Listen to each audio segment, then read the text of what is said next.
Welcome to the deep dive. Today we're doing something a little different. We are skipping the history books and the academic papers. We're going straight to the source, to the operational core of a real-world organization. And our source material today is maybe the most practical thing we've ever had on the show. We've actually been given the internal onboarding guide for a new intern. That's right, for the Austrian Floorball Federation, or the ÖFBV. And this document, it is a gold mine. It's this high-trust, short and honest internal memo. It's designed to get a new team member up and running, like, immediately. And for you, the learner, it's a direct shortcut. It helps you understand how a national governing body actually moves from that high-level strategy. Which is set by figures like the president, Carl Zettner. Right, from that strategy all the way down to the daily hands-on tasks that are managed from their main office in Linz. Okay, so our mission here is to really abstract the blueprint. We need to look past the job title, which is administrative and organizational support, and really get at the operational culture. Exactly. The culture of high-performance sports management. This federation, founded back in 1996, demands active contribution from day one, and we need to figure out what that actually means in practice. Okay, let's start with the big picture then, the organization itself. What is the Austrian Floorball Federation, the ÖFBV, actually trying to achieve?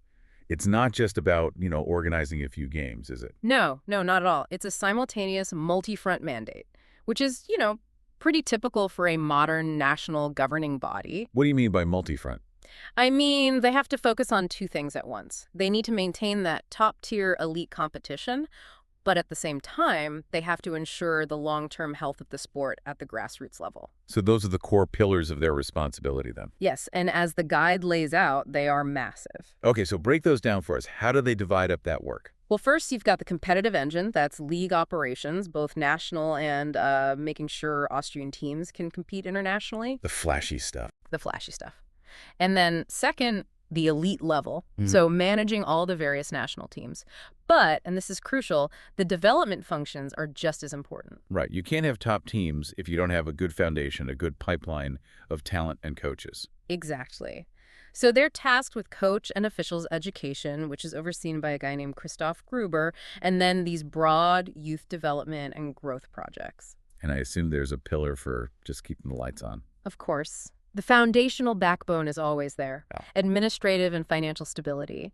But what really stands out here isn't just what they do, but sort of where they focus their strategic energy. Okay, go on. While the main office is in Linz and run by Secretary General Gerald Ratschlinger's team, they make it incredibly clear that inclusion is a top priority. You're talking about that specific call-out in the document, right? Yeah. About their Special Olympics division. I am, yeah. The source explicitly names the Special Olympics Division, which is led by Sebastian Koller, as a large and strategically important area. Wow, that's not a footnote. Not at all. That's a statement of organizational value.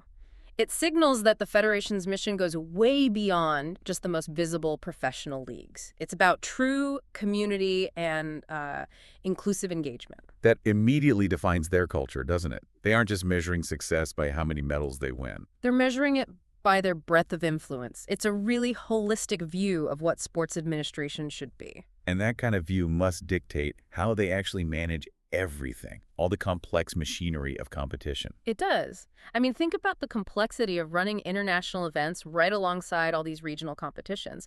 It means they have to rely really heavily on structured technology. And the document mentions a specific platform for that. It does. It comes up 3 times. Let's define that platform right now for the listener. The source names it Floorball Flash. What does it actually do that makes it so indispensable to them? Floorball Flash is their operational spine. It's everything. Think of it as the central nervous system for all their competitive events. So scheduling, registration. Scheduling, registration, referee assignments, scoring, all the data handling. Yeah. If you're in league operations, which is led by Timmy Tarrer, you basically live and breathe inside Floorball Flash. So without mastering that, you're lost. You're completely lost. It's the difference between structured governance and just chaos. Yeah. It's how you coordinate the hundreds of moving parts. Okay, that clarifies the technical side. So now let's pivot to the internship itself, the job. Mm-hmm. The title is Administrative and Organizational Support, but the document is very clear. It expects active contribution, not observation. And this is where we get the most valuable insight into their whole model. Also, Well, most federation jobs are, they're siloed, they're focused purely on centralized national-level tasks, but this role has a very deliberate dual track. A dual track, yeah. Yeah. The intern is based at the ÖFBV office, the main federation office, but they are also mandated to support the training and organizational setup of a local club, specifically UHC Linz. Oh, that's interesting. So they're not just pushing paper for the national body. They are physically on the ground helping UHC Linz coaches. Exactly, especially with the youth development programs for both the men's and women's teams. So why? Why engineer a job that, kind of requires this split loyalty between the club and the federation? Because it creates this vital, kinetic link. The intern is expected to be the actual physical and communicative link between club, federation, coaching staff. So it's a feedback loop. A perfect real-time feedback loop. The federation doesn't just get reports about youth development. They have a dedicated person who is experiencing the practical challenges of running a club day in and day out. That's incredibly smart. Yeah. It bridges that potential gap between a policy that's made in an office in Linz and what's actually happening on the court. It does. But, that's got to be a huge management challenge, doesn't it? Yeah. How do you make sure this intern isn't just completely overwhelmed, serving two masters? They mitigate that by focusing on domain expertise. They're not just hiring any administrator. The document explicitly says they want the intern to contribute their perspective as an active player and youth coach. Ah, so their own sporting background is seen as a clear added value. A clear added value. They're looking for someone who already understands the sport, someone who can use that knowledge to identify and solve problems at both levels, club and national. That really speaks to that high trust model we mentioned earlier. They're basically saying, look, we hired you for your experience. Now we expect you to use it to influence our structure. Precisely. You're not just learning the structure, you're expected to actively suggest improvements to it. So if you see a disconnect between, say, a rule from league operations under Timmy Tarr and how UHC Linz is actually implementing it. You're the person who flags it. You facilitate that communication loop. It turns a simple administrative role into a really strategic one. Okay, let's shift gears then to the operational reality of all this. When you have this high-trust dual role structure, what does the day-to-day actually look like? The guide is pretty blunt about it. It is. It says it's a hands-on, fast-paced environment where proactive thinking is expected. And that speed and intensity, that has real consequences for how you manage your time. Absolutely. They state it right up front. This is no classic 9-to-5 job. It can't be. When you're managing national teams and competitions, your schedule is dictated by the events calendar. You have to be ready to jump in. You have to be willing to be a troubleshooter when things go wrong, whether that's at a small regional match or a huge international event. Flexibility is the highest currency you have. That sounds really intense. And in a lot of organizations, that kind of intensity just leads straight to burnout. It does. But the ÖFBV guide seems to balance this demand for flexibility with an equally important mandate for sustainability. And this is probably the most modern thing in the whole document. What do they do? If we connect this to the bigger picture of effective management, the organization strongly values conscious breaks and energy management. And they emphasize open communication if workload becomes too high. So they're explicitly trying to build a high-performance environment that doesn't just burn people out, one that's sustainable. Exactly. The expectation for accountability is high, but the organization takes ownership of preventing burnout. They recognize that sustainable results require a managed pace, even when the job demands that constant flexibility. It's basically a risk mitigation strategy. It is. They know the pressures are going to come, especially around deadlines and matches, so they institutionalize the need for staff to speak up when they're hitting capacity. But for that to work, the communication has to be absolutely crystal clear. Which brings us to their really rigid rules on tools and communication. Right. In that kind of fast-paced world where half your communication might be formal and external, and the other half is immediate and internal, you need strict rules. And they draw a very bright line between formality and speed. Email is reserved strictly for official, external, and documentation-relevant correspondence. That's your paper trail, the formal record. Correct. And on the other hand, WhatsApp is strictly for internal short-term coordination. Okay, so give me an example. If you need a quick answer about a schedule change for UHC Linz. WhatsApp. But if you're sending the official budget request to a regional association. Email. Yeah. Good question. And they expect prompt responses on both during working hours. That clarity is essential because their whole style is built on careful, structured execution. The little details really matter. And if you're the new person on the team and you're expected to jump into this strategic role using platforms like Floorball Flash right away, Yeah. you're going to make mistakes. You're going to have gaps in your knowledge. Yeah. How does the culture handle that? This is the critical learning rule they establish, and it's fantastic. They say mistakes are acceptable, that's fine, but they draw a very hard line on silence. What does the document say? It says, not asking is worse than asking. Wow.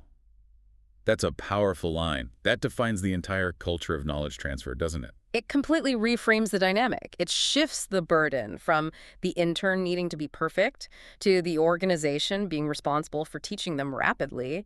If you don't ask, you're the one impeding the workflow. That's the bigger offense. It just removes the fear from a high-stakes environment. It does. And you need that rapid knowledge application because the whole internship is structured to maximize impact over a really tight time frame. Let's quickly review that structure because it reveals their whole intent. This guide is built to get you settled in quickly so you can make a real impact. The whole thing is 10 weeks split into 3 phases. Weeks 1 and 2 are just for rapid onboarding, getting immersed, mastering the basics, the ÖFBV email, their cloud storage, and the critical tools like Floorball Flash and Canva. And then the engine really starts. Exactly. Weeks 3 to 7 are focused on fixed areas of responsibility and project ownership.